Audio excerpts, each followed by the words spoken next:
Hi friends, welcome back to my channel, and welcome to a little weekend reading vlog where a random number generator is going to choose how many pages I read each day.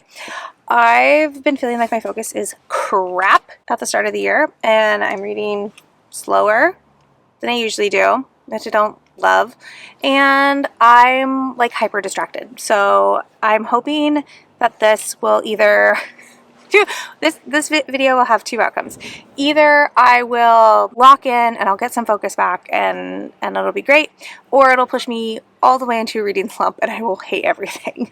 So, you know, fun. I think a fun time for you no matter what. But it's currently Friday morning. Kids are at school. I had to go to the bookstore and do some social media stuff, and I'm at a new coffee shop in town, which unfortunately is like next to a road that is very busy. So hopefully all that traffic noise isn't coming through.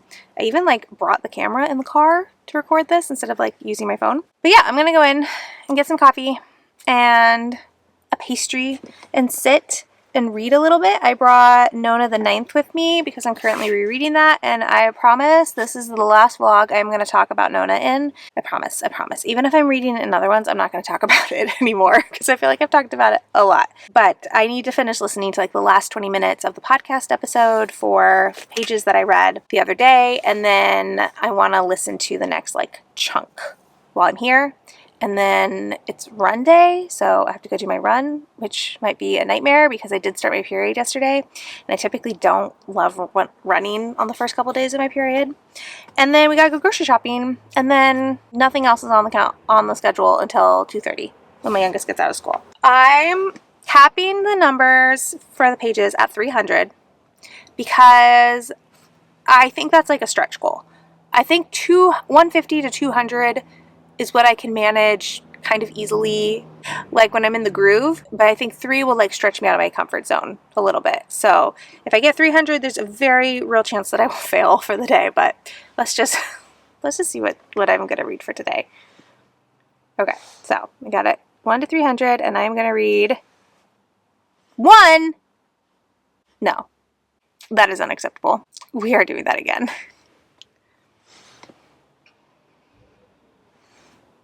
Thank you. 109. Perfectly doable. Okay. How embarrassing. Let's go read.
Y'all, why was every single parent of my students in Walmart on a Friday morning? Great! I don't want to talk to you right now. Ridiculous. Okay, I am home. It's like 1:45. I don't know. Don't focus on the microwave. Focus on me. I don't know where the day went. It just flew by. I went to the gym. My run wasn't great, but again, like it's the second day of my period, which is my like the day I'm the most lethargic. I feel the most like not okay in my body. Like it's just my worst day, and so I just gave myself the grace to like not push my pace and not like try to be a hero on the treadmill. So not a great run, but that's okay. I still did it, and that's really all that matters, is that I did the damn thing. And then I went to Walmart, and I was looking for like the tape that I use for my bullet journal because my Staples by me doesn't carry it anymore. I thought Walmart for sure would have it, but they didn't, so I just got regular double-sided Scotch tape, and hopefully I think that will be fine. but it just, it's like, I just want this brand. I want this type. And I couldn't find it. But I did get my favorite candle, my favorite scent, which is at Walmart. So I guess that was good. And then there were, I swear, everyone in my town was at the grocery store today. I don't know what they know that I don't know, but they were all there. And then I've just gotten out of the shower and I'm making lunch. And then we're going to sit down and we're going to read. I think I read about 25 pages of Nona at the coffee shop. I spent like 20 minutes listening to the rest of that podcast episode, and then I read the pages I needed for the next one. So now I need to pick up a book to start, because before I can move on to the next chunk of Nona, I need to listen to that podcast episode, which is about 53 minutes. And I don't really want to do that right now. I would rather just read before going to pick my youngest up from school. But I need to put away the rest of these real quick and finish making my lunch. And then we'll talk books, because I'm actually not quite sure what I want to start next. Okay, it's really dark in the living room because it's very rainy, but like I am so excited that it's raining. We've had a really dry January here. Like it rained a little bit at the beginning of the month, but it's been really sunny and cold for a lot of the month, which I know I did not do a good job of getting my mascara off my face, but oh well. What was I saying? Oh, it's been really dry here. But now it's raining, and it's great because when it's raining, my windshield can't be iced up in the morning. I love not having to scrape my windshield, so I'm very happy it's raining. And I'm going to turn on Pomodoro timer. I will link my favorite Pomodoro timer channel in the comments down below. Not in the comments, in the description box, if I remember. But there's a YouTube channel or YouTube creator named Celine who does these really great study with me things. And I love it for a little body doubling hack. It's great. Okay, so let's talk about books, because I do need to pick a book to read. And I'm going to be pulling from my February TBR, because February is tomorrow, and I'd like to get a head start, because if you saw my February TBR, you know there's a lot of chunky books on that. Am I going to start one of the chunky books? Probably not. I was debating, oh my god, it's so heavy. Why is it so heavy? I was debating starting Throne of the Fallen, because this got rolled over. It was on my January TBR, now it's on my February TBR. It's my sister's. And I have told myself if I don't read it by the end of February, I just have to give it back to her because I don't want to hoard it. But I also, I want to read a fantasy romance, but Starlight Air by Emily Howard just came out, and I'm trying to be better about reading the arcs that I have closer to their pub dates, and obviously I've missed this one. But this is an author I've read from before who writes historical romance, and this is her first fantasy romance, and it's significantly shorter than Throne of the Fallen. And then also, I've DNF'd Carrie Maniscalco before. So, I have a better track record with this author. Let's see who has shorter chapters, shall we? At some point, I'm going to have to cave and get my tripod, but that's not this moment. That's what the Stanley is for. And I'll sit on the floor. Okay. How long is the first chapter? Ooh, I dig the map in Throne of the Fallen. That's cool. Okay, so there's a prologue, which is only 2 or 3 pages. So where are the page numbers? Okay, so page 1 starts on 17 and ends on 28. Okay, so 9. No, that's not how math works. 11 pages. And Starlight Air, chapter 1 is on page 3 and ends on page 12. So that one's 9. I don't know. I don't know what I'm in the mood for. You know what? All pages count towards the total. So I'm going to read the first chapter of each and then pick, because I have no idea. Or I'll pick a 25-minute Pomodoro timer. Yes, and I'll do 25 minutes on one book, 25 minutes on the other book. I love that plan. Okay, that's what we're doing. Okay, I did my reading. Now we can kind of talk about what I read. First chapters-ish is done. I got 26 pages into Throne of the Fallen, which was I didn't quite finish chapter 1. But the prologue jumps around a lot. We got introduced to a lot of things. I'm not quite sure I understand everything that's happening, but basically we met the Prince of Envy, and he receives an invitation from a fae person inviting him to this game that he really doesn't want to participate in.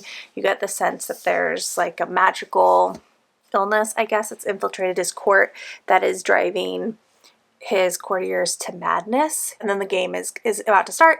And then we switch to chapter 1 and we meet Camilla, who is an artist, and she's being blackmailed into creating these forgeries, and the blackmailer and her had this deal for how many forgeries she would give him, and then in return he would put his memory of the fact that she can create these forgeries into like a stone that will capture memories.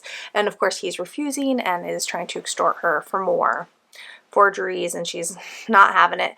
And he then suggests that she marry him so that he can continue to exploit her.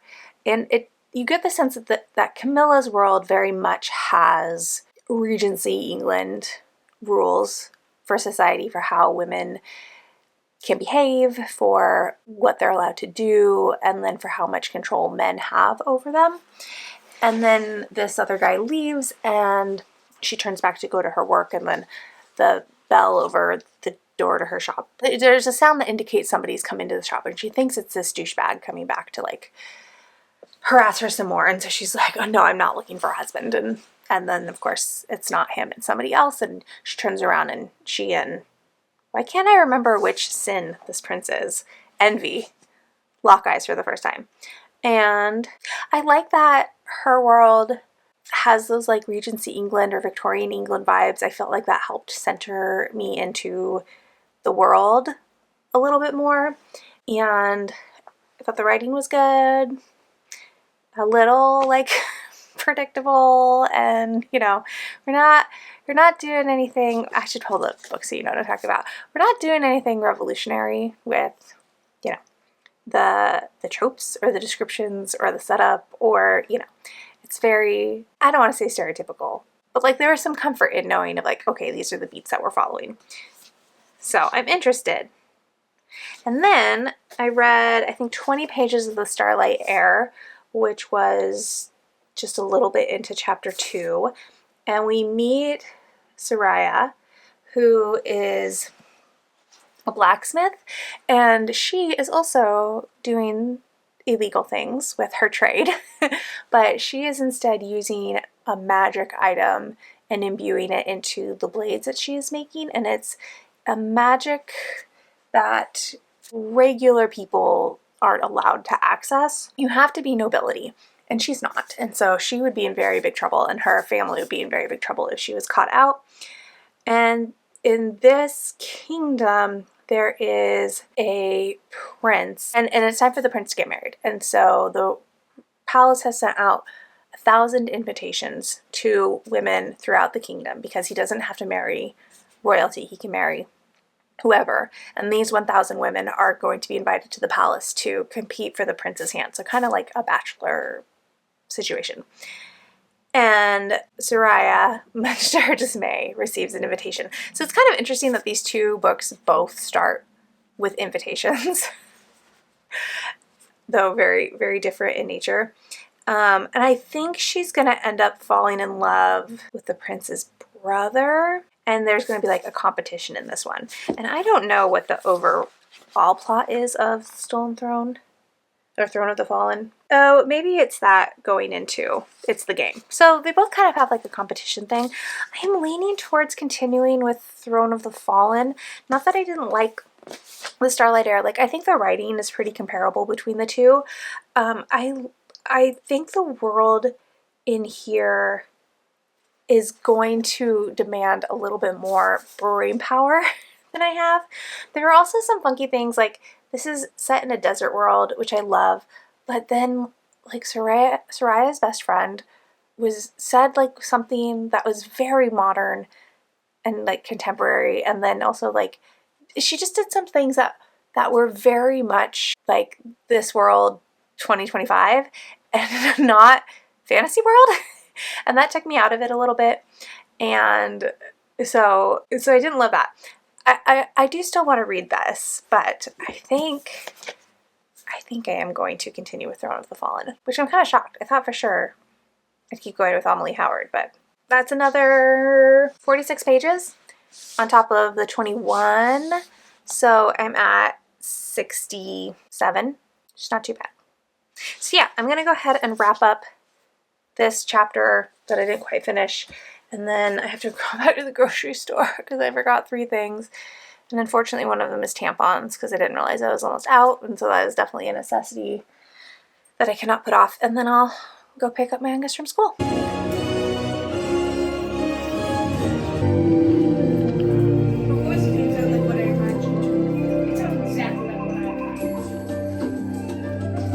Alright friends, it is much later. It's a little after 9.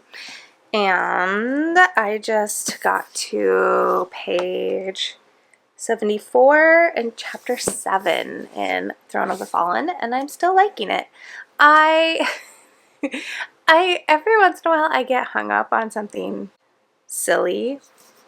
Like, I think having what feels very much like historical England time, but in a fantasy world. So obviously, like, Carrie Maniscalco is playing with things, and it's not, I have to keep reminding myself that it's not actually historical romance or historical fiction, and that it's okay if things don't make sense the way I think they should. And so I'm really like having to catch myself and like remind myself to like chill out.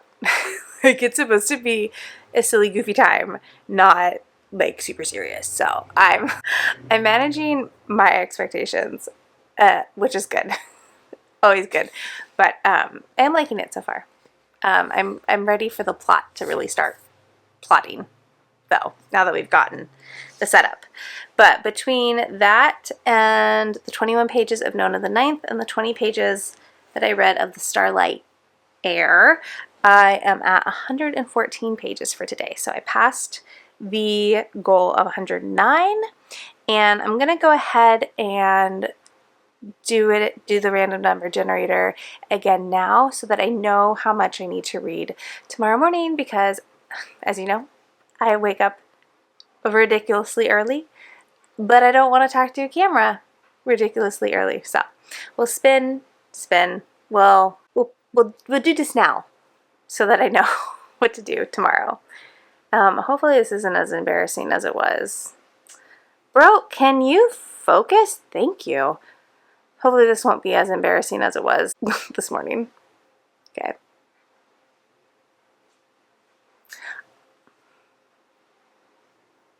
Is this a joke? I feel like I'm being played. Okay. 104. That's fine. Definitely doable. Okay, I guess I shouldn't complain that it's not 300. I feel like I would feel like I was gaming the system if I wasn't the one doing it, you know? Okay, so I'm gonna go. Oh, did I give you my Wild Robot review? I thought I meant to. I don't know if I did. I didn't. So we watched Wild Robot, as you saw, and I love the first book. I haven't read the rest of the books, but I love the first book. I've read it twice, and one of my kids has read, no, the twins have both read the whole trilogy, and the youngest hasn't read any of them. And I, based on the trailer, fully expected to be like a weepy mess by this movie, but I didn't love it. I like the book better, I think. There were parts of the movie I really liked. I thought the animation was beautiful. I am a sucker for a good montage, and there were a lot of good montage segments in this movie, but it was real aggressive with its theme of motherhood, and I didn't like how aggressive it was about motherhood.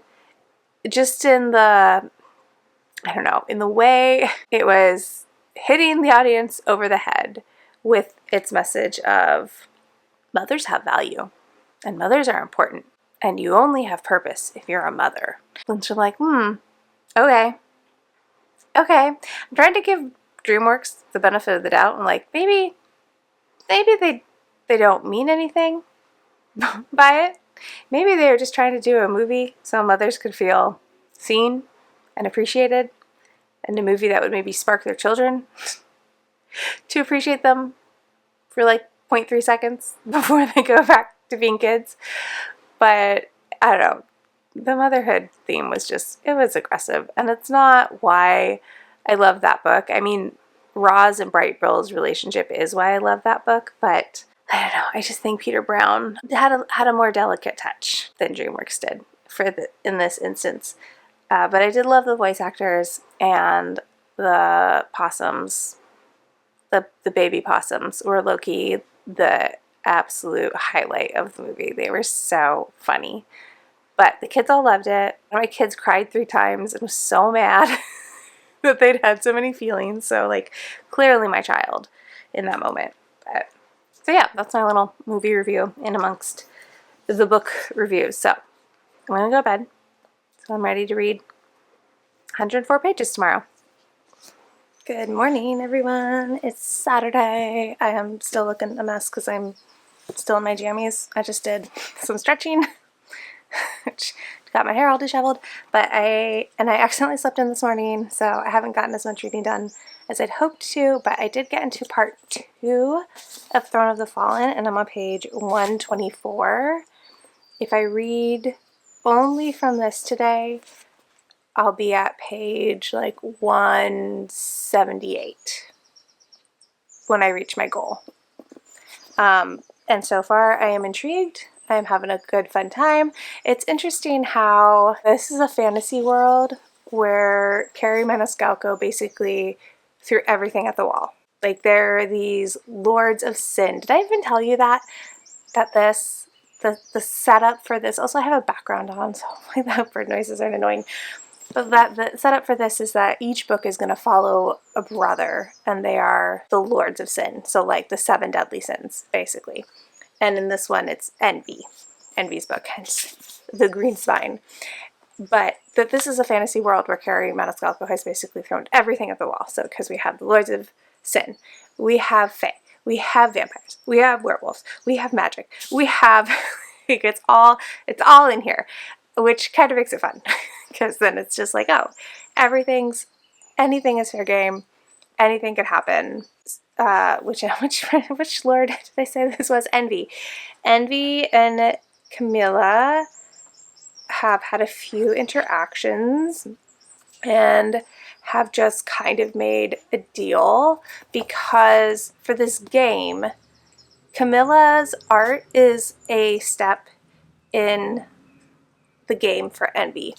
And he has to get her to do something, and he only has 3 tries to try to get her to do it. And if he fails, then he forfeits and he's out of the game, and the power of his court will never be restored. But he can't use his magic to force her to do it. So he's tried asking her straight out, he's tried seducing her, and now we've hit the part where he has offered her a bargain. He's going to be hosting a masquerade ball in a couple of days, and Camilla has said, okay, I'm going to think about it and I will give you an answer in 2 days. And so that's where I am, which I think is like basically what the synopsis on the dust jacket gives you. So yeah, like I said, I'm having fun. We'll see where this goes. There have been little steamy moments already, but it hasn't gotten overtly steamy. I would say it's probably been like a 2 chili pepper scale, if you do that scale. That's where it's been. There's been some references to them being attracted to each other. There's been some innuendo, but nothing like outright has happened yet. So stay tuned. All right, I hit my pages for today. I ended up putting on the audiobook while I was making lunch because it was on Spotify, and it's kind of a mistake because of course I got a steamy scene while listening to those chapters, and I hate listening to steamy scenes on audio, but it was fine. I made it. I survived. So I did hit 177 pages because or 178 pages, because that page I needed to hit was in the middle of the chapter, so I just went to the end of the chapter. And I'm still liking it. There's been a couple of like cringy lines, like Envy said something about letting his sin out, and I was like, excuse me, while I gag. But other than that, it's still fun. I'm still having a good time. I will probably read more today because it's only like 12:30, but I don't know if I'll count it. I'll probably read something else because I have another book that I'm reading for a different vlog, so I'll probably focus on that for the rest of the day. But I hit my pages a lot earlier than I thought I would, and yeah, I'm like, maybe I'll actually be able to finish this book this weekend, depending on what my roll is tomorrow. I will roll tonight again, like I did last night, but I'll do that later because for now we gotta get ready because we got stuff to do today. Okay, it's almost 6:30.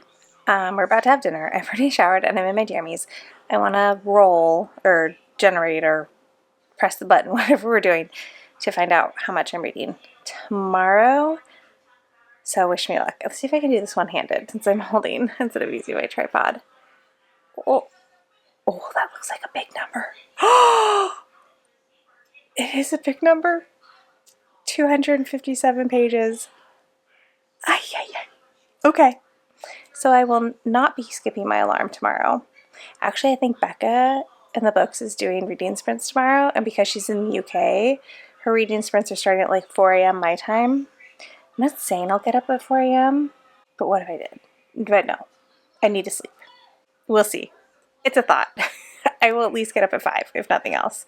Okay, well, I was kind of flippant today, so I guess I deserve that. That's fair.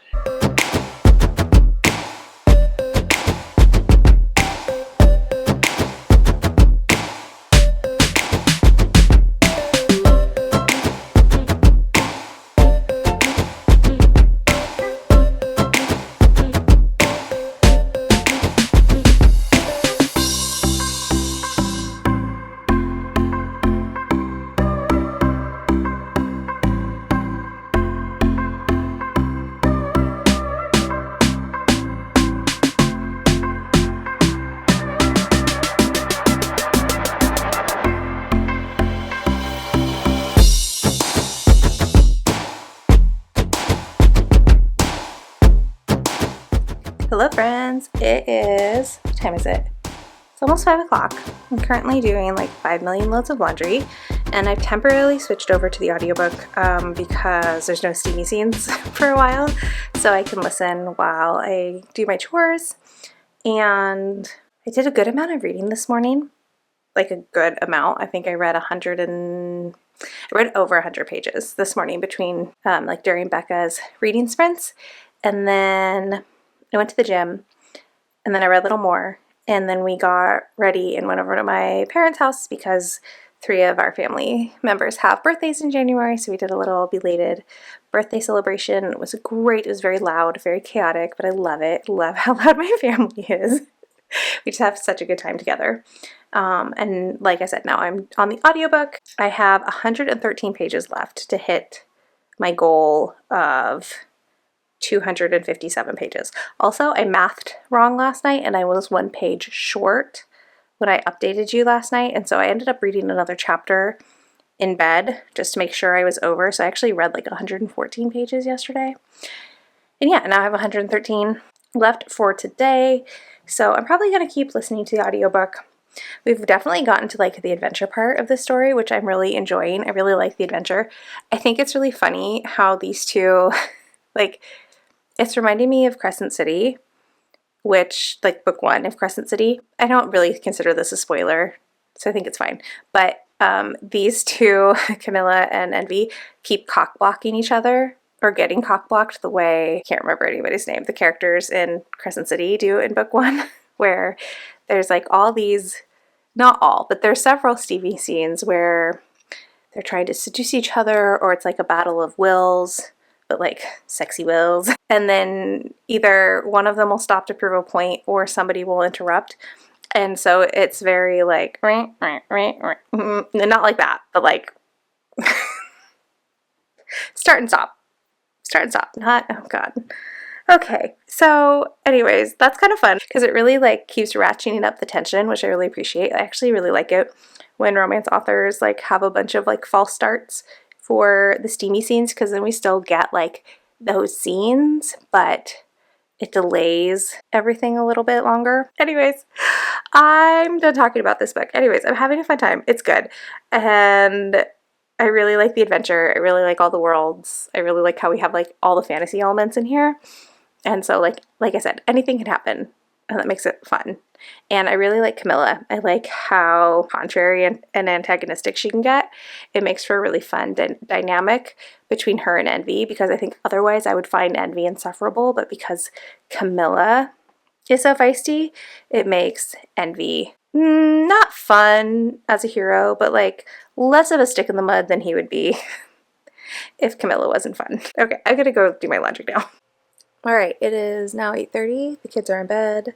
My husband just left because he has another work trip, and his flight is so early in the morning that it makes more sense to sleep like closer to the airport, so he doesn't have to get up at an ungodly hour. But again, he will be home by the time the internet sees this. And I have 40 pages left, and I'm gonna be honest, I'm a little tired of reading. And I don't really want to read anymore, but I only have 40 pages left. But I'm gonna give myself a little bit of a break. I'm gonna sit, and I have like eye masks that I stole from my child because they are 13 and their skin is perfect. They don't need eye masks yet. And I think I'm gonna watch a YouTube video, a booktube video, and then see about reading those 40 more pages. I'm still liking the book, still having a fun time. I will say it is starting to feel long. It is starting to feel long. I don't know, like as always, I don't need that know that it needs to be this long. How long is it actually? Good gravy. It's 564 pages. For why? For why? But I am having a fun time. It's probably gonna be like a 4-star-ish, I think, unless like the length takes it down. That's what she said. It might be like a 3.75. We'll see. I'm so close. I'm so tired of looking at words. I'm gonna decompress and then we'll come back. I'll make it. I'll make it. I'll do it. I hope.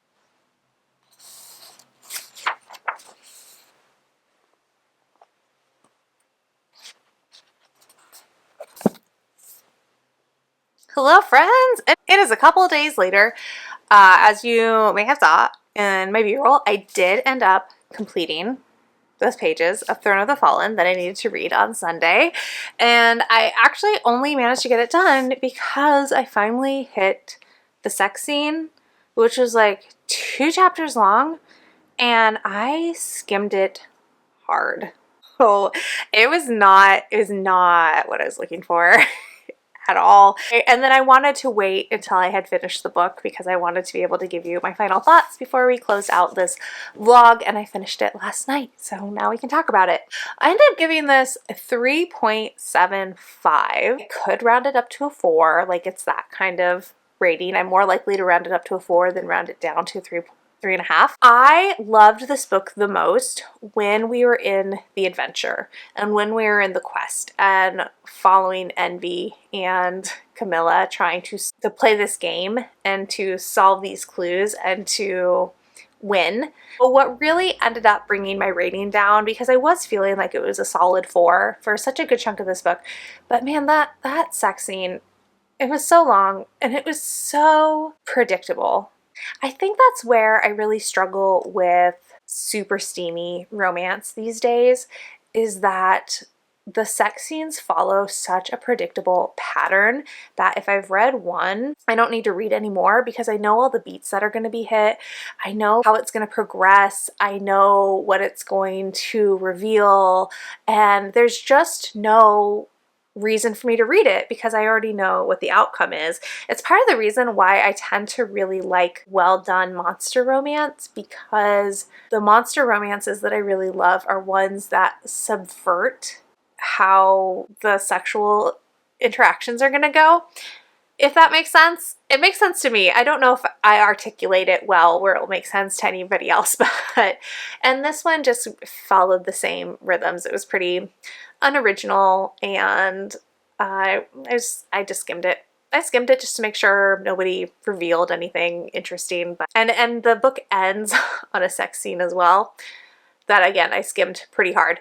But I think that predictability in how the smut went took away some of my enjoyment. I definitely liked those start and stop steamy scenes that were earlier in the book that I was talking about earlier in the vlog, and I just think it's too long. It's too long. Even though like we have a lot of action and we're moving forward, I definitely got to a place around the 400 page mark where I just was so aware that I was reading a book and so aware of how many pages that I had left. And I don't want that feeling when I'm reading. I want to be immersed. I want to be like sucked into the story. And while there's not a lot of fluff in this book, there is enough that some of it could have been taken out and we could have had a tighter, faster story, and I would have been, I think, more engaged the whole time. But again, I did have a lot of fun with this book. It was a quick read. I mean, I know I said it was too long, but all things considered, it was a quick read. I'm really glad though that I did this particular challenge while reading this book, because I feel like I could have drawn out how much time it took me to read this. And I think books like these, for me, are best when I consume them quickly. If I give them too long, then I think about them too much, and then my enjoyment goes down. And so I really do best when I can consume a book in a short amount of time. So I'm glad this is what I picked for this particular challenge for the weekend, because yeah, I just think it really helped give me momentum to get through it quickly. And so yeah, I don't think I'm going to continue on with the series, and I don't think I'll go back and read Kingdom of the Wicked, or Wicked Kingdom, or whatever the YA trilogy is called, because I looked and I saw that covered the same couple for all 3 books. And not that I won't ever continue on in this series, it depends on the brother.